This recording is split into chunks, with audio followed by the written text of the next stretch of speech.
What's up guys, Colin here with Techout, and today I'm going to make another long-awaited video. If you guys have seen my update, I had a little incident with my femur. It kind of broke, so we're recovering from that, so videos are kind of sparse at the moment, but I've been using One UI 8.5 on the beta, first and second beta, since it came out here a couple weeks ago, and Samsung is really doing a great job on 8.5.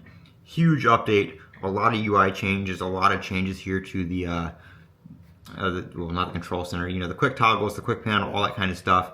Right here, as you can see, I don't have the little drop down bar. I got rid of that and just added the buttons and sliders that I use: brightness, volume, Wi-Fi, Bluetooth, do not disturb, screen record. That's the work profile, so it basically just turns on my do not disturb work settings, and then of course the flashlight on and off, stuff like that. So I really cleaned that up. I'm using the glass icon theme. That's part of Good Lock, so that's not necessarily an 8.5 thing. You can do that in 8.0 as well. With the Good Lock module, I have videos on that. And if you go over to Sammy Guru on YouTube as well, he does a lot of great videos on Samsung Good Lock and all their updates as well.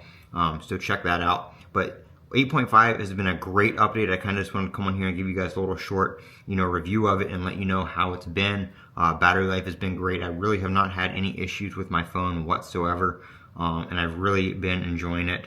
You can see how settings and everything looks now. If we go down here to software update, you have this nice new software update screen where you check for updates, and it's just really refined and looks a whole lot better. And of course, once this gets closer to release and things are more finalized, I'll go over all the new features and changes and everything like that. But in the beta right now, a lot of things are back and forth, so I'm not going to do that too much, but I will have some upcoming videos on this in the future. So let me know down in the comments below if there is a specific feature or change that you want to see in a video, or maybe a how-to or something like that, and I'll try to get that out to you guys. I'm Colin with Techout. Don't forget to comment, rate, and subscribe, and as always, have a great day.